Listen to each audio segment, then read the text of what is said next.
শুক্রবারে মসজিদে জুমা শেষ হওয়ার আগে ঘরে মহিলাদের জোহর আদায় করা উচিত নাই, কথাটা কতটুকু সত্যি? মেয়েদের হায়েজ নিফাস হওয়ার পর তাদের বিয়ে না হওয়া পর্যন্ত প্রত্যেক হায়েজ নিফাসের সময় বাবার গুনাহ হয়, এটা কি সত্য? আজানের সময় কি সালাম দেওয়া যাবে? অজু থাকা অবস্থায় যদি ঘুমের তন্দ্রা ভাব আসে তাহলে কি পুনরায় অজু করতে হবে? আজান শোনার সাথে সাথে জবাব দেওয়া উচিত নাকি সম্পূর্ণ শোনার পর দিতে হবে? প্রসাব করার ক্ষেত্রে অনেক সময় ছিটা ফোটা কাপড়ে বা শরীরে লেগে যায়, অথবা লেগেছে কিনা সেই সন্দেহ থেকে যায়, তখন করণীয় কি? আমরা প্রতিদিন যে গুনাহগুলো করে থাকি সেগুলো কি 5 ওয়াক্ত নামাজের পর 3 বার আস্তাগফিরুল্লাহ বলার মাধ্যমে ক্ষমা হয়ে যাবে, নাকি আলাদা তওবা করতে হবে? যে কোনো সূরা পুরো মুখস্থ হয়নি, সেক্ষেত্রে কি অর্ধেক সূরা নামাজের কেরাতে পাঠ করা যাবে? এশার নামাজের সময় বিতির নামাজ পড়ে ফেললে পরে তাহাজ্জুদের নামাজ পড়লে সেটা আদায় হবে কি? লম্বা হওয়ার কোনো দোয়া আছে কি? খাটো হওয়ার কারণে আমার বিয়ে বিলম্বিত হচ্ছে। অনেক ব্যক্তিকে বলতে শুনে প্রকৃতির প্রতিশোধ বলতে কিছু আছে কি? চলুন আর বিলম্ব না করে আপনাদের প্রশ্নের উত্তরের আলোকিত ভবনে প্রবেশ করা যাক। এর পরের প্রশ্ন করেছেন হাসান রহমান। আপনি লিখেছেন, মসজিদে নির্বাচনী প্রচারণা চালানো জায়েজ আছে কি? মসজিদে নির্বাচনী প্রচারণা চালানো এটা কোনো অবস্থাতে জায়েজ থাকতে পারে না। কারণ নির্বাচনী প্রচারণা এটি হলো নিজেকে প্রচার করা এবং নিজেকে ভোট দেওয়ার জন্য মানুষকে আহ্বান করা, এবং নিছকই দুনিয়াবি এবং জাগতিক বিষয়কে কেন্দ্র করে এটি হয়ে থাকে। আর এটি যখন হতে থাকবে এর নানাবিধ, প্রথমত এটি একান্ত দুনিয়াবি আলাপ, একান্ত নিজের স্বার্থ সংশ্লিষ্ট আলাপ, যেটা মসজিদে মানুষের মাঝে ঘোষণা দেওয়া জায়েজ নয়। নবী করিম সাল্লাল্লাহু আলাইহি সাল্লাম সূরা আবু দাউদ সহ বিভিন্ন হাদিসে কিতাবে বর্ণিত হাদিসে তিনি বলেছেন যে ব্যক্তি মসজিদে কোনো হারানো জিনিসের ঘোষণা দেয়, আল্লাহ যেন তাকে সেটা ফিরিয়ে না দেন। তার মানে মসজিদে হারানো জিনিসের ঘোষণা দেওয়া জায়েজ নয়। মসজিদে আমার কোনো জিনিস হারিয়ে গিয়েছে বাহিরে বা মসজিদে, সেটার ঘোষণা মসজিদে দেওয়া যদি না জায়েজ হয়, তাহলে নির্বাচনী প্রচারণা মসজিদে করার কোনো জায়েজ হওয়ার সুযোগ থাকতে পারে না, কারণ এটাও দুনিয়াবি বিষয়। তাছাড়া এ ধরনের প্রচারণার ফলে এক পক্ষ প্রচার করবে, আরেক প্রতিপক্ষ আসবে প্রচার করতে, তারা একরকমের কথা বলবে, অপরপক্ষ এসে অন্য রকমের কথা বলবে, এবং এখানে পাল্টাপাল্টি হতে পারে, বিশৃঙ্খলা হতে পারে, এবং হওয়াটা স্বাভাবিক হয়ে থাকে অহরহ বাস্তবতাও তাই। এসব কারণের প্রেক্ষিতে মসজিদকে এ ধরনের কর্মকাণ্ড থেকে মুক্ত করা আমাদের সবার দায়িত্ব। আমরা যে দল বা যে মত লালন করি না কেন, এজ এ মুসলিম আল্লাহর ঘরকে সম্মানের জায়গা হিসাবে আমাদের রাখা দরকার। এটাকে বিতর্কিত কোনো জায়গা করা উচিত নয়, এবং আমাদের ব্যক্তি স্বার্থ হাসিলের কোনো জায়গা করা উচিত নয়। এটা ইবাদতের জায়গা, এবং সেখানে শুধুমাত্র ইবাদতই করতে হবে। এরপরে প্রশ্ন করেছেন নুসরাত জাহান নিপু। আপনি লিখেছেন, বিয়ের জন্য বরপক্ষ মেয়েকে দেখতে এলে কি সম্মানী হিসাবে টাকা দিতেই হয়? টাকা না দিলে কি এই ব্যাপারটি মেয়েকে অসম্মান করা বোঝায়? আপনার মন্তব্য জানতে চাই। দেখুন, এই বিষয়টি নিছকই প্রচলনের উপর নির্ভরশীল, অর্থাৎ এটার ব্যাপারে আমাদের দেশের প্রচলন কেমন রয়েছে এটি তার উপর ভ্যারি করবে। যেহেতু আমাদের দেশে সাধারণত পাত্রীকে দেখতে গেলে বই হোক কিছু একটা তাকে উপঢৌকন দেওয়ার প্রচলন রয়েছে, অতএব সেটি দেয়া যেতে পারে। এটি দিতেই হবে এমন কোনো বাধ্যবাধকতা যেমন নাই, তেমনিভাবে এটি না দিলে যদি অপমানকর মনে হয়, মানহানিকর মনে হয়, মেয়েকে আপনি অপছন্দ করলেন, সেই সাথে কোনো পাত্তাই দিলেন না, এরকম মনে হয়, তাহলে সেক্ষেত্রে সেটি করা উচিত নয়। কিছু না কিছু হাদিয়া বা উপঢৌকন দেওয়া উচিত। এটি সেরাই কোনো বিষয় নয়, নিছকই আপনার প্রচলনের একটা বিষয়। শরীয়তের মৌলিক নির্দেশনা হলো মানুষকে অসম্মান করা যাবে না। কোনো সমাজে বিশেষ কোনো কর্মকাণ্ডকে অসম্মানকর, মানহানিকর মনে করা হলে সে কাজ থেকে বিরত থাকতে হবে, যেহেতু সেটি মানুষের অপমানের কারণ হয়। তবে বিয়েতে মেয়ে দেখতে গেলে, পাত্রী দেখতে গেলে তাকে কিছু দিতে হবে, এটা শরীয়তের কোনো নির্দেশ নয়। কেউ যদি না দেন এবং অপমান করা তার উদ্দেশ্য না হয়, বা এবং তিনি না দেওয়াতে তারা মেয়ে পক্ষ অপমানিত হবেন না, এরকম হয়, তাহলে সেক্ষেত্রে এটা না দিলে কোনো অসুবিধা নেই। এমনি সালেহিন আজাদ দেওর আপনি লিখেছেন, আজানের সময় কি সালাম দেওয়া যাবে? এর উত্তর হলো, আজানের সময় প্রত্যেক মুসলিমের কর্তব্য হলো আজানের বাক্যগুলো শুনতে পেলে তার জবাব দেওয়া, অর্থাৎ মুয়াজ্জিন যা বলে তা বলা। কারণ সহিহ বুখারী বর্ণনায় আসছে, ইযা সামি'তুমুন নিদা ফাকুলু মিসলা মা ইয়াকুল মুয়াজ্জিন, যখন তোমরা আজান শুনতে পাবে তখন মুয়াজ্জিন যা বলে তোমরা হুবহু তা বলবে। নারী পুরুষ সকলের জন্য আমলটি প্রযোজ্য। বিধায় মুয়াজ্জিন যখন আল্লাহু আকবার বলবে, আমরা আল্লাহু আকবার বলবো। এভাবে যা বলবে সাথে সাথে তা বলবো। শুধু হাইয়া আলাস সালাহ হাইয়া আল ফালাহ বলার সময় আমরা লা হাওলা ওয়ালা কুওয়াতা ইল্লা বিল্লাহ পড়বো। এরকম বললে মুয়াজ্জিন আজান দিয়ে যে পরিমাণ সওয়াব পাচ্ছেন, আমরা জবাব দিই ইনশাআল্লাহ বিদিনিল্লাহ তার সমপরিমাণ সওয়াব পাবো। বিভিন্ন হাদিস থেকে সেটি বোঝা যায়। এজন্য আজানের সময় সালাম দেওয়ার চাইতে আজানের জবাব দেওয়াটা গুরুত্বপূর্ণ আমল। হ্যাঁ, যদি এমন হয় যে কোনো ব্যক্তিকে আপনি আজানের সময় জবাব সালাম দিয়ে ফেলেছেন, অথবা কেউ আপনাকে সালাম দিয়ে দিয়েছে, আপনি এখন জবাব দিবেন, তাহলে আজানের জবাব দিতে দিতে ফাঁকে ফাঁকে আপনি সালামের জবাব দিয়ে ফেলতে পারেন, এতে কোনো অসুবিধা নেই। বরং এর সুযোগ তো আছে। মুয়াজ্জিন যখন আজান দিচ্ছেন, কথার কথা একটা বাক্যর জবাব আপনি দিচ্ছেন, একটা বাক্য তিনি পাঠ করছেন, এই ফাঁকে আপনি জবাব দিয়ে ফেললেন, এটি করা যেতে পারে, কোনো অসুবিধা নেই। এবং রাদ্দুল মুখতারে এই বিষয়ে ফতোয়া রয়েছে যে এটি করা যেতে পারে। তবে সবচেয়ে ভালো হয় যদি আজানের সময়টাতে আপনি নীরব থেকে আজানের জবাবটা দিয়ে তারপরে কারোর সাথে সাক্ষাৎ হলে সালাম দিলেন, তিনি জবাব দিলেন, এটা হয় সবচেয়ে ভালো। অথবা কেউ আপনাকে সালাম দিয়েছেন, আজান হয়তো শেষের দিকে আছে, আপনি আজানের জবাবটা শেষ করে তারপর তার জবাব দিলেন, যদি সেই সুযোগ থাকে তিনি অপেক্ষা করেন, তাহলে সেটি করা যেতে পারে। আর যদি মনে হয় যে না, রানিংয়ে আছেন দুইজন, চলে যাবেন এবং একজনের সালাম দিয়েছে তার জবাব দেওয়া বাদ থেকে যাবে, তাহলে আজানের জবাব দিতে হবে, কারণ আজানের জবাব দেওয়াটা ওয়াজিব। বিদায় খোলাসা কথা হলো, আজান চলাকালীন সময় উভয় পক্ষের, অর্থাৎ সালাম দিবেন নিবেন উভয় পক্ষের উচিত হলো আজানের জবাবে মনোনিবেশ করা, সালামটা পরে দেওয়া। যদি কেউ সালাম দিয়ে দেন এবং তিনি চলে যাবেন, থাকবেন না, তাহলে তাকে ফাঁক দিয়ে জবাব দিয়ে ফেলতে হবে। আর যদি তিনি থাকবেন বা দুজন কাছাকাছি একই জায়গায় আছেন, তাহলে সেক্ষেত্রে জবাবটা শেষ করে সালামের আদান প্রদান তারা করবেন। এরপরে টিটু পপি আপনি লিখেছেন, আজান শোনার সাথে সাথে জবাব দেওয়া উচিত নাকি সম্পূর্ণ শোনার পর দিতে হবে? এর উত্তর হলো যে আজানের বাক্যগুলো শোনার পরপর আমরা দিয়ে যাব, মুয়াজ্জিন বলার পরেই আমরা দিব, কিন্তু সম্পূর্ণ আজান মুয়াজ্জিন শেষ করবে, তারপর আমি একটা একটা করে বলবো। ব্যাপারটা এরকম নয়। মুয়াজ্জিন যখন আল্লাহু আকবার বলবে তখন আমরা আল্লাহু আকবার বলবো, মুয়াজ্জিন যখন আশহাদু আল্লা ইলাহা ইল্লাল্লাহ বলবে তখন আমরা আশহাদু আল্লা ইলাহা ইল্লাল্লাহ বলবো। কারণ বিষয় সহিহ মুসলিম বর্ণিত হাদিসে আমরা দেখতে পাই, নবী করিম সাল্লাল্লাহু আলাইহি ওয়াসাল্লাম বলেছেন, মুয়াজ্জিন যখন আল্লাহু আকবার বলবে তোমরা আল্লাহু আকবার বলবে, মুয়াজ্জিন যখন আশহাদু আল্লা ইলাহা ইল্লাল্লাহ বলবে তোমরা আশহাদু আল্লা ইলাহা ইল্লাল্লাহ বলবে, মুয়াজ্জিন যখন হাইয়া আলাস সালাহ হাইয়াল ফালাহ বলবে তখন তোমরা লা হাওলা ওয়ালা কুওয়াতা ইল্লা বিল্লাহ বলবে। এখান থেকে বোঝা যায় হাদিস থেকে যে বাক্যগুলো মুয়াজ্জিন বলার পর আমরা বলবো। সবগুলো বাক্য বলে শেষ করেছে আজানের, তারপরে আমরা জবাব দিব বা আমরাও হুবহু বলবো, ব্যাপারটি সেরকম নয়। এরপর পাবেল আলম আপনি আইডি থেকে লিখেছেন, আমি গর্ভবতী, আমার স্বামী নামাজ পড়তে চায় না, এটার কোনো প্রভাব কি আমার সন্তানের উপরে পড়বে? আপনার সন্তানের উপর আপনার স্বামীর বেনামাজি হওয়ার কারণে কোনো প্রভাব পড়বে বলে কোরআন হাদিসের আলোকে আমাদের মনে হয় না। কারণ হলো আল্লাহ রাব্বুল আলামিন একজনের দায়ে এর বোঝা, একজনের পাপের বোঝা অন্যজনের উপর চাপান না। তবে অবশ্যই মা বাবার দিনদারি, তাদের তাকওয়া তাহারাত, বিশেষ করে মায়ের ব্যক্তিগত তাকওয়া চর্চা সন্তান গর্ভে থাকাকালের সময়, এটার ইতিবাচক প্রভাব সন্তানের উপর পড়ে। কিন্তু তাই বলে জন্মদাতা বাপ তিনি খারাপ কাজ করলেও তার প্রভাব গিয়ে সন্তানের উপর পড়বে এমন নয়। তবে তাকেও যদি সুপথে আনা যায় এবং সালাতের অভ্যস্ত করা যায়, সন্দেহাতীতভাবে একটি তাকওয়ার পরিবেশে আল্লাহর কাছে দোয়া করবেন, তিনি ভালো কিছু চাইবেন, আল্লাহ নেক বান্দা হবেন, সেই হিসেবে আল্লাহ তাআলা তাদের জন্য ভালো কিছু দিবেন, সে আশা করা যায়, সেটি আরেকটি বিষয়। কিন্তু বাবার বেনামাজি হওয়ার কারণে সন্তানের মধ্যে তার প্রভাব পড়বে, সন্তানও বেনামাজি হবে, এমনটি আবশ্যক নয়। কত খারাপ মানুষের ঘরে আল্লাহ তাআলা কত নেক মানুষ দিয়েছেন। আব্দুর রহমান সিয়াম আপনি লিখেছেন, আমি শুনেছি মেয়েদের হায়েজ নিফাস হওয়ার পর তাদের বিয়ে না হওয়া পর্যন্ত প্রত্যেক হায়েজ নিফাসের সময় বাবার গুনাহ হয়, এটা কি সত্য? না, এটা সম্পূর্ণ ভিত্তিহীন কথা। মেয়েদের মাসিক হওয়ার পর, অর্থাৎ তারা প্রাপ্তবয়স্ক হওয়ার পর বিয়ে না দিলে যতবার মাসিক হবে ততবার তারা গুনাহগার হবেন, এরকম কোনো কথা কোনো হাদিসে বর্ণিত হয়নি। তবে হ্যাঁ, বিবাহ প্রয়োজন ছাড়া এবং একান্ত যৌক্তিক কারণ ছাড়া বিলম্ব করা এবং অতিরিক্ত দুনিয়াদারি মানসিকতা থেকে বিবাহকে বিলম্ব করা, এটি শরীয়তের দৃষ্টিকোণ থেকে নাজায়েজ কাজ, অনুচিত কাজ। পিতামাতা, বাবা মা তাদের এই কাজটি করা অনুচিত, সেটি সম্পূর্ণ ভিন্ন বিষয়। কিন্তু তাই বলে তারা গুনাহগার হয়ে যাবেন এরকম কোনো কথা কোনো হাদিসে আসেনি। এরপরে জাহরা জান্নাত আপনি লিখেছেন, কুফরি ও শিরকি কাজে লিপ্তদের সাথে বন্ধুত্বপূর্ণ সম্পর্ক রাখা যাবে কি? যারা কুফরি এবং শিরকি কাজে লিপ্ত এবং সরাসরি এই কাজগুলো তারা করছেন জেনে বুঝে, তাদের সাথে বন্ধুত্বপূর্ণ সম্পর্ক রাখলে যদি নিজেও তার দ্বারা প্রভাবিত হওয়ার আশঙ্কা থাকে, তাহলে অবশ্যই তাদের সাথে বন্ধুত্বপূর্ণ সম্পর্ক রাখা যাবে না, নিজেকে বাঁচাবার প্রয়োজনে। আল্লাহ রাব্বুল আলামিন বলেছেন, আল-মারউ মা'a দীনি খালিলি, মানুষ তার বন্ধুর দিন এবং আদর্শ এটার অনুসরণ করে তার অনুগামী হয়।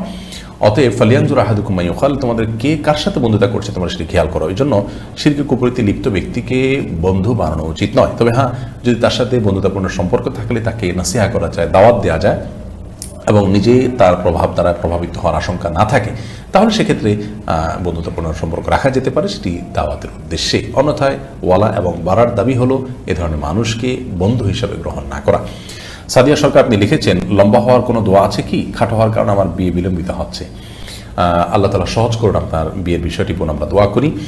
আর আপনাকে বলছি যে লম্বা হওয়ার জন্য সুনির্দিষ্ট কোনো দোয়া কোন হাদিসে বর্ণিত হয়েছে বলে আমাদের জানা নেই। তবে আপনি সাধারণভাবে আল্লাহর কাছে দোয়া করতে পারেন যেন আল্লাহ তাআলা আপনার বিয়েকে ত্বরান্বিত করেন এবং সহজ করেন। আর মনে রাখবেন যে লম্বা হওয়ার দোয়া করলেই যে আপনার বিয়ে হয়ে যাবে ব্যাপারটি সেরকম নয়। দোয়ার ক্ষেত্রে আমাদেরকে বিচক্ষণতার পরিচয় দিতে হবে, শরীয়ত আমাদেরকে সে নির্দেশই করেছে। অনেকে আল্লাহর কাছে চান যে আল্লাহ আমার এত টাকা যেন হয়, তো এত টাকা হলেই যে আপনি সুখী হবেন ব্যাপারটি তো সেরকম না। এত টাকা হলো তার চেয়ে বেশি টাকা খরচের ব্যবস্থা হয়ে গেলো, তাই লাভ কি? একজন আল্লাহর কাছে দোয়া করেছেন আল্লাহ আমার যেন এমন জীবন আসে যে আমার 2 হাত ভর্তি টাকা থাকে এবং আমার আশেপাশে শুধু মেয়ে আর মেয়ে থাকে। তো সেই ভদ্রলোক দেখা গেল যে কোনো একটা কলেজের আপনার বাসের হেল্পারে চাকরি পেয়েছে, 2 হাত ভর্তি টাকা থাকে, সে টাকা মানুষের আশেপাশে মেয়েরা আছে, মেয়েরা কলেজের ছাত্রী। তো এই ধরনের দোয়া অহেতুক দোয়া, এই ধরনের দোয়া কোনো যৌক্তিক দোয়া নয়। আপনি দোয়া করবেন আল্লাহ আমাকে সুখ শান্তি দেন, আমাকে ভালো জীবন সঙ্গিনী দেন। আল্লাহ তাআলা তার জন্য যা দরকার সেটি ব্যবস্থা করবেন, আপনার দোয়া যদি শর্ত পূরণ করে করতে পারেন। অতএব লম্বা হলেই যে আপনার বিয়ে হয়ে যাবে সেরকম নয়। অতএব লম্বা হওয়ার দোয়া না করে আপনার আল্লাহর কাছে দোয়া করবেন যাতে আপনার সমস্যার সমাধান হয়। আপনি যে অবস্থা আছেন সে অবস্থা থেকেও তো আল্লাহ তাআলা আপনার বিয়ের ব্যবস্থা করতে পারেন। এছাড়া এমনিতে একজন মানুষের সাধারণ যে আপনার দৈর্ঘ্য থাকে বা লম্বা থাকেন, তিনি তার থেকে লম্বা হওয়ার জন্য ব্যায়াম ট্যায়ামের কথা অনেকে বলা হয়ে থাকে। সেগুলো সংশ্লিষ্টদের সাথে আলাপ আলোচনা করে সেগুলো যৌক্তিক হলে সেগুলো থেকে আপনি উপকৃত হতে পারেন, সেটা সম্পূর্ণ আরেকটি বিষয়। এরপরে চন্দ্র খন্দকার আপনি লিখেছেন কত বছর বয়সে নামাজ ফরজ হয়? প্রাপ্তবয়স্ক হলে তখন নামাজ ফরজ হয়, মেয়েরা যখন মাসিক হয় তখন থেকে, ছেলেরা যখন স্বপ্নদোষ শুরু হয় তখন থেকে, দাড়ি ইত্যাদি গজালে সেটাকেও আপনার প্রাপ্তবয়স্ক হওয়ার আলাদা হিসেবে ধরা হয়েছে। আর যদি এটি না হয় তাহলে সেক্ষেত্রে এটার একটা বয়সের সীমানা ধার্য করা হয়েছে, সেটা হলো বেশিরভাগ ওলামাদের বর্ণনা অনুযায়ী, মত অনুযায়ী ছেলেদের জন্য 15 বছর। আলী মাজেদ আপনি লিখেছেন সুইসাইড করে মারা গেলে কি কখনো জান্নাতে যাবে না? সুইসাইড করে মারা গেলে কখনো জান্নাতে যাবে না এমন কোনো কথা নেই, তবে সেটি গুনাহের কথা, কবিরা গুনার কথা, পাপের কথা, এই জন্য আল্লাহর কাছে পাপিষ্ট হতে হবে। কিন্তু এরপরেও জান্নাতে যাওয়ার অপশন খোলা থাকে, যদি আল্লাহ তাআলা চান মাফ করতে পারেন। নাজমুস সুলতান আপনি লিখেছেন ফোনে কোরআনের অ্যাপ আছে, অনেক সময় ফোনে পা লেগে যায়, এতে কি গুনাহ হবে? না, এতে গুনাহ হবে না, কারণ আমাদের ভেতরে তো কোরআন আছে, অ্যাপে যেরকম সফট কপি আছে আমাদের বক্ষেও তো সফট কপি আছে, তো আমাদের কারো গায়ে লাগলে কি গুনাহ হয়? গুনাহ হয় না, অতএব এখানে গুনাহ হবে না। মোহাম্মদ সজিব হাওলাদার আপনি লিখেছেন সিগারেট খেলে নামাজ হবে কি? সিগারেট খেলে তার সাথে নামাজের আসলে কোনো সম্পর্ক নেই, বরং সিগারেট বা ধূমপান করা এটা সম্পূর্ণ গুনাহের কথা। আল্লাহ বলেছেন লা তুলকু বিআইদিকুম ইলা তাহলুকা, তোমরা নিজেদেরকে ধ্বংসের দিকে ঠেলে দিও না। বিধায় এমন কোনো কাজ করা জায়েজ নয় যে কাজ করলে আমরা ক্ষতির মুখে পড়বো। ধূমপান স্বাস্থ্যের জন্য ক্ষতিকর হওয়ার কারণে করা জায়েজ নয়, আর আরও অনেক কারণে এটি নিষিদ্ধ। ইসলাম শরীয়তের দৃষ্টিকোণ থেকে এটি গুনাহের কথা ধূমপান করা, কিন্তু ধূমপান করলে তার সালাত হবে না ব্যাপারটা এমন না। ধূমপান করে যখন সে মসজিদে যাবে মুখ পরিষ্কার করে যাবে যাতে কোনো গন্ধ না থাকে, সেটি আরেকটি নির্দেশনা পৃথক। এরপর প্রিন্স ফারুক আপনি লিখেছেন সুদখোরকে দান করলে দান কবুল হবে কি না? দান আপনি যে কোনো ব্যক্তিকেই করতে পারেন। আল্লাহ রাব্বুল আলামিন যখন কোনো দান আপনি করবেন সেটা ইখলাসের সাথে যদি করেন, হালাল উপার্জন থেকে করবেন, তখন আল্লাহ তাআলা সেটা কবুল করবেন। সেটা কোনো খারাপ মানুষের জন্য করলেও হতে পারে, অমুসলিমকে দান করলেও সেটা কবুল হতে পারে। বিধায় সুদখোর হলে তাকে দান করলে কবুল হবে না ব্যাপারটা এরকম না। বিশেষ করে সুদখোরকে যদি দান করে সুদ থেকে মুক্ত করার চেষ্টা করেন সেটা তো আরও বেশি জবাবের কাজ হবে ইনশাআল্লাহ বিইذনিল্লাহ। উম্মে হাবিব আপনি লিখেছেন হাজব্যান্ড সিগারেট খায়, এটা আমি অপছন্দ করি, আমি কি করতে পারি? আপনি তাকে বোঝাবেন, কাউন্সেলিং করবেন, নাসিহা করবেন, বায়না ধরবেন, ভালোবাসার যে দাবি সে দাবি থেকে তাকে বিরত রাখার চেষ্টা করবেন। এরপরে যদি তিনি বিরত না থাকেন তিনি গুনাহগার হবেন। আপনি যদি সবর করেন আল্লাহর কাছে আপনি তার জন্য আজর পেতে পারেন, অর্থাৎ আপনি বিচ্ছেদ না আছে যদি সবর করেন থাকতে পারেন আপনি। আর আপনি যদি চান যে না তার সাথে আমি বসবাস করার সুযোগ নেই, আমার কষ্ট হয়, তাহলে আপনি বিচ্ছেদ চাইতে পারেন, সেটা হবে আপনার জন্য জায়েজ নিছক যদি আপনার জন্য বসবাস করা অসম্ভব এবং সে যদি নাছোড় বান্দা হয়। এটা অনেক পরের স্টেপ এবং সর্বশেষ স্টেপ, কিন্তু মৌলিকভাবে এর জন্য আপনাকে দায়ী হতে হবে না, গুনাহগার হতে হবে না। রাবেয়া রহমান আপনি অস্ট্রেলিয়া থেকে 2টি প্রশ্ন করেছেন। প্রথম প্রশ্ন হলো আপনার অজু থাকা অবস্থায় যদি ঘুমের তন্দ্রা ভাব আসে তাহলে কি পুনরায় অজু করতে হবে? অজু থাকা অবস্থায় যদি ঘুমের তন্দ্রা ভাব আসে আর আপনি কোনো কিছুর সাথে হেলান দেওয়া অবস্থায় না থাকেন কিংবা চিত হয়ে শুয়ে না থাকেন, তাহলে সেক্ষেত্রে আপনার অজু ভাঙবে না। বসে বসে যদি আপনি ঝিমান এবং সেই ঝিমুনির ফলে যদি আপনি এদিক সেদিকে হালকা ঢলেও যান তাতেও আপনার অজু ভঙ্গ হবে না। তবে হ্যাঁ, ঝিমুতে যদি আপনি পড়ে যান তাহলে অজু ভঙ্গ হয়ে যাবে, অথবা হেলান দিয়ে যদি ঝিমে পড়েন তাহলে অজু ভঙ্গ হয়ে যাবে। আর যদি চিত হয়ে শুয়ে আপনি আপনার ঝিমিয়ে পড়েন তাতে অজু ভঙ্গ হয়ে যাবে, অন্যথায় বসে বসে ঝিমালে অজু ভঙ্গ হবে না। আর দ্বিতীয় প্রশ্ন হলো আপনার পবিত্র কোরআন পাঠ করার সময় যদি ছোট বাচ্চারা কোরআন ধরে বা ছুঁয়ে দেয় তাহলে কি কোনো গুনাহ হবে বাচ্চার? বা আমার নিজের বাচ্চার তো গুনার প্রশ্নই নেই, কারণ তার কোনো খাতাই খোলেনি প্রাপ্তবয়স্ক করা পর্যন্ত, তার কোনো জবাবদিহিতাই নেই। আর আপনারও গুনাহ হবে না, কারণ হলো বাচ্চার জন্য কোরআন উযু সহকারে স্পর্শ করার এই নির্দেশ তার জন্য প্রযোজ্য নয়, এটি প্রাপ্তবয়স্কের জন্য, আল্লাহ সমস্ত নির্দেশ প্রাপ্তবয়স্কের জন্য প্রযোজ্য, তার জন্য প্রযোজ্য নয়। তারপরেও কোরআনের অপমান হতে পারে, ছিঁড়ে ফেলতে পারে, সে এরকম হতে পারে, পানি ঢেলে দিতে পারে, এরকম যদি হয় তাহলে সেক্ষেত্রে তার নাগাল থেকে কোরআনকে আপনি দূরে রাখবেন। এমনিতে সে কোরআন ধরলে যে আপনি গুনাহগার হয়ে যাবেন এটি সেরকম নয়। ইসলামী আইডি থেকে আপনি লিখেছেন, আমার বাসায় অজুর কোনো ব্যবস্থা নেই টয়লেট ছাড়া, আমার অজু হবে কি, দয়া করে জানাবেন। টয়লেটের ভিতরে অজু করলেই যে অজু হবে না, ব্যাপারটা এরকম না। আমরা এই বিষয়টাকে অনেকে ভুল বুঝি। টয়লেটে অজু করলে বিসমিল্লাহ বলতে পারবেন না, মনে মনে বলবেন, বাস এটুকু। আর যেহেতু বিসমিল্লাহ বলতে পারবেন না, তাহলে অজুটাতে সুন্নাতের খেলাফ থাকছে, এই জন্য বাইরের থেকে অন্তত বিসমিল্লাহ বলে হাত মুখ ধুয়ে তারপরে টয়লেটে গিয়ে পাউটা তুলেন, সেটা করা উত্তম। আর যদি সেই ব্যবস্থা না থাকে তাহলে টয়লেটে উজু করলে উজু হয়ে যাবে। এমনকি বিসমিল্লাহ মুখে আপনি উচ্চারণ করবেন না, যেহেতু টয়লেটে আল্লাহর নাম নেওয়া উচিত নয়, তাতেও আপনার উজু হয়ে যাবে। বিষয়টা হলো উত্তমের বিষয়। এরপর আফরোজা সুলতান আপনি লিখেছেন, এশার নামাজের সময় বিতির নামাজ পড়ে ফেললে পরে তাহাজ্জুদের নামাজ পড়লে সেটা আদায় হবে কি? মৌলিকভাবে সুন্নাহ হলো কেউ যদি ভোর রাতে উঠে তাহাজ্জুদের সালাত পড়বেন, সেই ইচ্ছা এবং নিয়ত থাকে এবং তিনি ভোর রাতে উঠে তাহাজ্জুদ আদায় করতে পারবেন এবং এই মর্মে তার নিজের প্রতি নিজের আত্মবিশ্বাস থাকে, প্রবল সম্ভাবনা থাকে, তাহলে তিনি ভিতরের সালাদকে রেখে দিবেন, অর্থাৎ এশা এবং সুন্নাত পড়ে শুয়ে পড়বেন এবং ভোর রাতে উঠে আল্লাহ যতটুকু তৌফিক দেন তাহাজ্জুদ সালাত আদায় করার পর ভিতির পড়ে রাতের সালাতকে শেষ করবেন, তারপরে শুধু ফজরের জন্য অপেক্ষা করবেন। এটি হলো সুন্নাহ। কারণ নবী করিম সাল্লাল্লাহু আলাইহি ওয়াসাল্লাম বলেছেন, এই জাদু আখিরা সালাতিকুম বিল্লাইলি বিতরা, তোমাদের রাতের শেষ সালাত হিসাবে ভিতরের সালাতকে তোমরা রাখবে, অর্থাৎ ভিতরের সালাত দিয়ে রাতের সালাতকে পরিসমাপ্ত করবে। এজন্য এটা হলো সুন্নাহ। ভোর রাতে আপনি তাহাজ্জুদ পড়বেন এবং ওঠার সম্ভাবনা প্রবল আছে, এরকম হলে আপনি ভিতর পড়বেন না, বরং অপেক্ষা করবেন। আর যদি এমন হয় যে ভোর রাতে আপনি তাহাজ্জুদের জন্য উঠতে পারেন কি না পারেন, আপনার এটা নিয়ে যথেষ্ট আশঙ্কা হয় এবং নিজের প্রতি নিজের আত্মবিশ্বাস না থাকে, তাহলে সেক্ষেত্রে আপনি ভিতরের সালাত পড়ে ফেলবেন এশার পরে সুন্নাতের পাশাপাশি, এবং ভোর রাতে আল্লাহ যদি ওঠার তৌফিক দেন তখন আপনি তাহাজ্জুদের সালাত আদায় করতে চাইলে করতে পারবেন, তাতে তাহাজ্জুদ আদায় হবে ইনশাআল্লাহ বিইذনিল্লাহ। কারণ মৌলিকভাবে বিতির শেষে পড়া উত্তম হলেও কখনো যদি কেউ বিতির আগে পড়ে ফেলার পর তাহাজ্জুদ পড়ার সুযোগ তৈরি হয় তাহলে তাহাজ্জুদ পড়া যাবে, এই বিষয়টিও হাদিস দ্বারা স্পষ্টত প্রমাণিত আছে।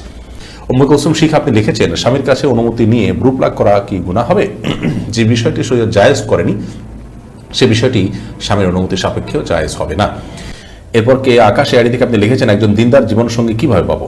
দিনদার জীবনসঙ্গী বা সঙ্গিনী পাওয়ার জন্য সর্বপ্রথম নিজেকে দিনদার হওয়ার চেষ্টা করতে হবে এবং নিজে ভালো মানুষ হওয়ার চেষ্টা করতে হবে, নিজের চরিত্রকে ভালো রাখার চেষ্টা করতে হবে, পূর্বের গুনাহের জন্য আল্লাহর কাছে ইস্তেগফার করে ক্ষমা চেয়ে তওবায়ে নাসুহা বা খাঁটি তওবা করতে হবে। দ্বিতীয়ত, দিনদার জীবনসঙ্গী পাওয়ার জন্য বা সঙ্গিনী পাওয়ার জন্য সূরা ফুরকানের ৭৪ নম্বর আয়াতে যে দোয়া শেখানো আছে, রব্বানা হাব লানা মিন আজওয়াজিনা ওয়া যুররিয়্যাতিনা কুররাতা আ'ইউন ওয়াজআলনা লিল মুত্তাকিনা ইমামা, এই দোয়া বেশি বেশি করে পাঠ করতে হবে। সেই সাথে দিনদার জীবনসঙ্গী সঙ্গিনী পাওয়ার জন্য দিনই সার্কেল মেনটেন করতে হবে, দিনই সমাজ, দিনই পরিবেশ, দিনই বন্ধু বান্ধব, এটা যখন মেনটেন করবেন তখন তাদের মাধ্যমে দিনদার মানুষদের সন্ধান আপনি খুঁজে পাবেন এবং তাদের মাধ্যমে আপনি ভালো মানুষ পেতে আপনার জন্য সহজ হবে ইনশাআল্লাহ বিইذনিল্লাহ। এর পাশাপাশি সাধারণভাবে আল্লাহর কাছে দোয়া করতে থাকবেন, ইনশাআল্লাহ বিইذনিল্লাহ আল্লাহ তাআলা ব্যবস্থা করবেন। বিচক্ষণতার সাথে জীবনসঙ্গী সঙ্গে নির্বাচন করতে হবে, তাদের বিষয়ে ভালো করে খবর নিতে হবে।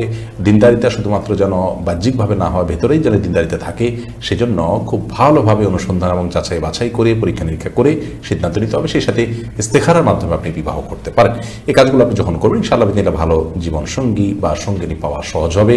আল্লাহ তাআলা আমাদেরকে সবাইকে এই মহামূল্যবান সম্পত্তি অর্জন করার তৌফিক দান করুন যারা এখনো বিবাহ করেননি। আহমেদ সবুজ বিন সিরাজুল আপনি লিখেছেন, দাড়ি কতটুকু রাখলে পূর্ণ সুন্নাহ আদায় হবে? দাড়ি রাখার ক্ষেত্রে কোরআন এবং সুন্নাহ নির্দেশনা হলো লম্বা করো, দাড়িকে লম্বা করবেন। নবী করিম সাল্লাল্লাহু আলাইহি ওয়াসাল্লাম হাদিসগুলোকে আমরা দেখতে পাই, তিনি আফুল্লুহা আর খুল্লুহা, তিনি দাড়িকে তোমরা ছেড়ে দাও, দাড়িকে তোমরা লম্বা করে, এরকম নির্দেশ করেছেন। তবে আব্দুল্লাহ ইবনে ওমর রাদিয়াল্লাহু তাআলা আনহু, আবু রাদিয়াল্লাহু তাআলা সবিন সাহাবী থেকে দাড়ি এক মুষ্টি হওয়ার পরে অতিরিক্ত অংশ কাটার বিষয়টি প্রমাণিত হয়। বুখারীর বর্ণনায় এরকম একটা হাদিস রয়েছে, হজের সময় হয়েছে। হজের সময় হলে যে এটা হজের জন্য ফিক্স সেটারও কোনো প্রমাণ নাই, যার কারণে বাইরেও হতে পারে।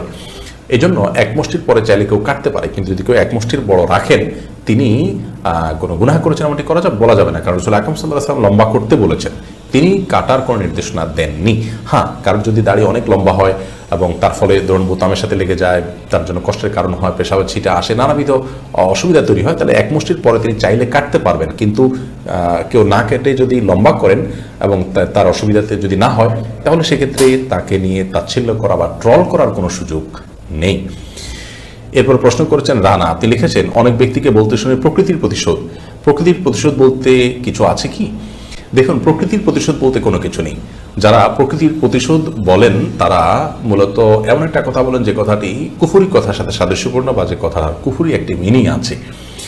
প্রকৃতি আল্লাহর সৃষ্টি, অতএব এই প্রকৃতি কোনো প্রতিশোধ নিতে পারে না। বা প্রকৃতির প্রতিশোধ পরায়ণ হতে পারে না। আল্লাহ রাব্বুল আলামিন কারোর কোনো পাপের কারণে তাকে প্রায়শ্চিত্তের মুখোমুখি করেন, শাস্তির মুখোমুখি করেন, সেটি হতে পারে। আল্লাহর কথা না বলে প্রকৃতির কথা বলা, এটা হলো সেকুলার। এবং আল্লাহকে যারা স্বীকার করতে চান না, আল্লাহর প্রতি ঈমান আনয়ন করতে চান না, ঈমানদার এবং আল্লাহর কাছে আত্মসমর্পণ করে মুসলমান হতে চান না, তাদের স্টাইল। অতএব কোনো মুসলমানের জন্য এটা বলা জায়েজ নয়, উচিত নয় যে প্রকৃতির প্রতিশোধ ইত্যাদি। বরং এই প্রকৃতি এটা আল্লাহ তাআলার সৃষ্টি, সে কীভাবে প্রতিশোধ নেবে? আল্লাহ তাআলা এই প্রকৃতি দিয়ে কোনো ব্যক্তিকে শাস্তি দিতে পারেন, উপযুক্ত তার প্রাপ্য দিতে পারেন, সেটি সম্পূর্ণ আল্লাহ তাআলার বিষয় এবং গায়েবের বিষয়। আমরা সে বিষয়ে যে সবসময় মন্তব্য করতে পারবো তা নয়। তানিয়া তাবাসসুম আপনি লিখেছেন, যে কোনো সূরা পুরো মুখস্থ হয়নি, সেক্ষেত্রে কি অর্ধেক সূরা নামাজের কেরাতে পাঠ করা যাবে? নামাজের সূরা পুরো খতম করা কি বাধ্যতামূলক? দেখুন, যে কোনো সূরা যদি পুরো মুখস্থ না হয়, সেক্ষেত্রে অর্ধেক সূরা সালাতে আপনি যদি কেরাতে পাঠ করেন তাতে কোনো অসুবিধা নেই, আপনার সালাত হয়ে যাবে। সূরা ফাতিহা পুরোটা পড়েছেন, অনেক সূরা অর্ধেক পড়েছেন, তাতে সালাত হয়ে যাবে। সূরা পুরো শেষ করাটা বাধ্যতামূলক নয়। বিশেষ করে বড় সূরা যদি হয় তাহলে তো পুরো সেট শেষ করা অবশ্যই জরুরি না। ছোটো সূরা হলে আপনার পড়ে ফেলা উচিত। যদি আপনার মুখস্থ না থাকে, যেটুকু মুখস্থ আছে পড়েছেন, তারপর আপনি রুকুতে গেছেন, তাতে সালাত হয়ে যাবে। কিন্তু এমন জায়গায় থামবেন না যেখানে থামলে অর্থ বিকৃত হয়ে যেতে পারে। ছোটো সূরার ক্ষেত্রে এমনটি না করাই উচিত সাধারণত, যেহেতু অর্থ বিকৃতির সম্ভাবনা আছে। আপনি এমন জায়গায় থামলেন যে অর্থটা অপূর্ণাঙ্গ থাকলো, এই জন্য অর্থটা অন্তত দেখে নেবেন যে আপনি যেখানে থামলেন তাতে একটা কথা পূর্ণাঙ্গ হয় কিনা, হলে আপনি রুকুতে যেতে পারেন। এবং যদি খুব বেশি ছোট সূরা হয়, ধরুন 3 আয়াতের সূরা, তাহলে 2 আয়াত পরে আপনি রুকুতে চলে গেলেন, তো এরকম হলে আরেকটা আয়াত মুখস্থ করতে কতক্ষণ, সেটা করে ফেলা উচিত। এবং এরকম অভ্যাস বানিয়ে নেওয়া উচিত নয়। যতদিন আপনার মুখস্থ না হলো ততদিন পর্যন্ত আপনি এটি করতে পারেন, যদি অর্থ বিকৃতির সম্ভাবনা থাকে। এরপর ইলমা খন্দকার এসে আপনি লিখেছেন, ঘরের দেয়ালে আরবি হরফের ক্যালিগ্রাফি বা ডিজাইন করা কোনো দোয়া, যেমন আয়াতুল কুরসি, দোয়া ইউনুস ইত্যাদি টানানো জায়েজ আছে কি? এগুলো টানানোতে আমি মৌলিকভাবে খারাপ কিছু দেখি না। হারামাইনের বিভিন্ন দেয়ালে ও কোরআন কারীমের বিভিন্ন আয়াতের অংশ বিশেষ লেখা আছে, এবং আপনারা জানেন যে কাবার যে গিলাফ, সেখানেও কোরআন কারীমের আয়াত লেখা আছে। তো কোরআন কারীমের আয়াত লেখা থাকলে সেটাকে মানে ঝুলিয়ে রাখা, টাঙিয়ে রাখা সম্মানজনক পাবে, এটাতে কোনো দোষক কিছু দেখি না আমি। অনেকে বাধা দেন বা নিষেধ করেন, তারা কৃষি ভিত্তিতে নিষেধ করেন আমি জানি না। শরীয়তে কোনো কিছু নিষেধ করতে হলে তার কোনো ভিত্তি এবং রেফারেন্স থাকতে হয়। কোরআন কারীমের আয়াতকে উন্মুক্তভাবে দেওয়ার লেখা থাকলো, সেটা দেখে আমি পড়লাম, মনে হলো আমার সেটার কথা, এটাতে কোনো অসুবিধা নেই। তবে হ্যাঁ, কোরআন আয়াতকে নিছক শোভাবর্ধনের উদ্দেশ্যে রাখলেন, জাস্ট আপনার সৌন্দর্যের জন্য রাখছেন, সেটা নয়। যদি আপনি কোরআনের মহব্বতে, যে আমি এটা খোলা থাকলে দেখলে এটা পড়তে ইচ্ছা করবে, দেখে পড়বো, এটা প্রতি মহব্বত বাড়বে, সেই জন্য আপনি করতে পারেন সম্মানের জায়গা থেকে। রাহিমা জাহান রাহি আপনি লিখেছেন, প্রসাব করার ক্ষেত্রে অনেক সময় ছিটা ফোটা কাপড়ে বা শরীরে লেগে যায়, অথবা লেগেছে কিনা সেই সন্দেহ থেকে যায়, তখন করণীয় কি? দেখুন, কাপড়ের ছিটা ফোটা যদি আপনার লেগে যায় নিশ্চিত, তাহলে সেক্ষেত্রে খুব ছোট ছিটা লাগলে সেটা নিয়ে আপনার অরিড হওয়ার কোনো কারণ নেই, সালাত হয়ে যাবে। ধরুন আপনার সুইয়ের আগে যে পানির পরিমাণ লাগলো, কোনো অসুবিধা নেই। আর যদি অনেক বেশি লাগে, বড় ফোঁটা লাগে বা অনেক ফোঁটার পরে, তাহলে সেক্ষেত্রে যে জায়গা পড়ছে সেই জায়গাটা ধুয়ে ফেলবেন। আর যদি আপনার নিছক সন্দেহ হয়, কিন্তু আপনি নিশ্চিত না হন যে আদৌ লেগেছে কি লাগেনি, তাহলে সেক্ষেত্রে এই সন্দেহের ভিত্তিতে আপনি এটাকে নিয়ে আপনি অরিড হওয়ার কোনো কারণ নেই। নিশ্চিত না হলে সেটা আপনার নাপাক হিসাবে ধরা হবে না। কলি এই আইডি থেকে আপনি লিখেছেন, শুক্রবারে মসজিদে জুমা শেষ হওয়ার আগে ঘরে মহিলাদের জোহর আদায় করা উচিত না, এই কথাটা কতটুকু সত্যি? এটা সম্পূর্ণ ভিত্তিহীন কথা। ওয়াক্ত হওয়ার পরেই মেয়েরা সালাত আদায় করতে পারবেন। মসজিদে জামাত হলো কি হলো না জুমার, সেটার জন্য জুমার দিনে জোহর আদায় করার জন্য অপেক্ষা করার কোনো প্রয়োজন নেই। এরপরে মনের কথা এটি থেকে আপনি লিখেছেন, অজু করার সময় মাথায় কাপড় না দিলে কি অজু হবে না? অজু করার সময় যদি মাথায় কাপড় নাও দেন তবু অজু হয়ে যাবে। অজু করার সাথে মাথায় কাপড় দেওয়ার আসলে কোনো সম্পর্ক নেই, বরং আপনি যখন অজু করবেন আপনার তো চুলের গোড়া, কানের লতি, এই সবগুলো ধুইতে হবে। তো আপনি মাথায় কাপড় রেখে এগুলো কীভাবে ধোবেন? এরপর যখন মাথা মাসা করতে হবে আপনাকে, তখন তো কাপড় ফেলা ছাড়া আপনি কীভাবে মাসা করবেন? অতএব অজু করার সময় মেয়েরা মাথায় কাপড় দিতে হবে এমন কোনো বাধ্যবাধকতা নেই। যারা এমনটি বলে থাকেন সেটা নিছকই তাদের ভুল ধারণা। বরং মাথায় কাপড় ফেলেও তিনি অজু করতে পারেন, আর মাথায় কাপড় রেখেও অজু করতে পারেন। তবে মাসা করার সময় হয় কাপড়ের ভিতর দিয়ে মাসা করবেন, আর নাহলে কাপড় সরিয়ে মাসা করবেন। কিন্তু মাথায় কাপড় না থাকা অবস্থায় অজু করলে কোনো অসুবিধা হবে না। শাইমা আক্তার সুমি আপনি লিখেছেন, গোপন গুনাহ থেকে বাঁচার উপায় কি? গোপন গুনাহ থেকে বাঁচার অনেকগুলো উপায় আছে। তোমার থেকে প্রথম উপায় হলো যে গোপন গুনাহ হয়ে থাকে গোপনে, এজন্য যথাসম্ভব নির্জনতা অ্যাভয়েড করে থাকতে হয়। তাহলে ইনশাআল্লাহ বিদিনিল্লাহ গোপন গুনাহ থেকে বাঁচা সহজ হবে। আজকাল গোপন গুনাহতে আমরা অনেকে লিপ্ত। বাহ্যিকভাবে আমাদেরকে মানুষ ভালো জানে, ভালো মানুষ সাজিয়ে মানুষের কাছে, কিন্তু আমি ভেতরে ভেতরে গোপন করছি, গুনাহ করছি। এই জন্য নির্জনে গেলে আপনার দ্বারা কিছু গুনাহ হয়, তাহলে আপনি নির্জনতা অ্যাভয়েড করবেন। যেই অ্যাপ আপনার কাছে থাকলে আপনি সেই অ্যাপের মাধ্যমে গুনাহে লিপ্ত হন, সেই অ্যাপটা আপনি ডিলিট করে ফেলবেন। এভাবে গুনাহের যে উপকরণ, মাধ্যম এবং উপায় আছে, সেগুলো থেকে আপনি নিজেকে যদি দূরে সরাতে পারেন এবং আপনি যদি এবারে কঠোর সিদ্ধান্ত নিতে পারেন, ইনশাআল্লাহ বিদিনিল্লাহ আপনি বাঁচতে পারবেন, বাঁচাটা সহজ হবে। সেই সাথে আপনি ভালো পাওয়ারফুল তাকওয়াওয়ালা মানুষদের সান্নিধ্য আপনি অর্জন করবেন। এটি এই গোপন গুনাহ থেকে বাঁচার জন্য অত্যন্ত অত্যন্ত কার্যকর একটি উপায়। যাদের তাকওয়ার লেভেলটা অনেক উপরে, অনেক হাই, যারা অনুত্তম কাজ থেকেও বেঁচে থাকার চেষ্টা করেন, এরকম মানুষগুলোর খুব বেশি সান্নিধ্য আপনি নেবেন, ইনশাআল্লাহ দিন সহজ হবে। আল্লাহর কাছে আশ্রয় চাইবেন এবং দোয়া করবেন, আল্লাহ আপনি তৌফিক দান করেন। চোখের পানি ফেলে আল্লাহর কাছে লজ্জিত হয়ে মাপ চাবেন, ইনশাআল্লাহ আল্লাহ তাআলা আপনাকে সাহায্য করবেন। এবং যখন ঈমানের জোশ আসবে তখন হিম্মত করে গোপন গুনার সমস্ত জড়গুলো উফড়ে ফেলবেন। সমস্ত অ্যাপ আনইনস্টল করা, সমস্ত কিছু ডিলিট করা বা যত ধরনের উপায় হতে পারে সেগুলো আপনি অবলম্বন করবেন, ইনশাআল্লাহ সহজ হবে। আল্লাহ তাআলা তৌফিক দান করুন। এমনি বিপ্লব হাসান লিখেছেন, আমরা প্রতিদিন যে গুনাহগুলো করে থাকি সেগুলো কি 5 ওয়াক্ত নামাজের পর 3 বার আস্তাগফিরুল্লাহ বলার মাধ্যমে ক্ষমা হয়ে যাবে, নাকি আলাদা তওবা করতে হবে? বড় গুনাহ, কাবিরা গুনাহ করলে সেটার জন্য আলাদা তওবা করতে হবে। এই সাধারণ আস্তাগফিরুল্লাহ বা সাধারণ আমলের দ্বারা ছোট গুনাহ মাফ হবে, সগীরা গুনাহ মাফ হবে। কাবিরা গুনাহ, যে গুনার শাস্তির কথা বলা হয়েছে, সতর্ক করা হয়েছে, কঠোরতা বলা হয়েছে যে গুনার কারণে, সেই গুনাহ মাফ হবে না সাধারণ কোনো আমল দ্বারা তওবা ছাড়া।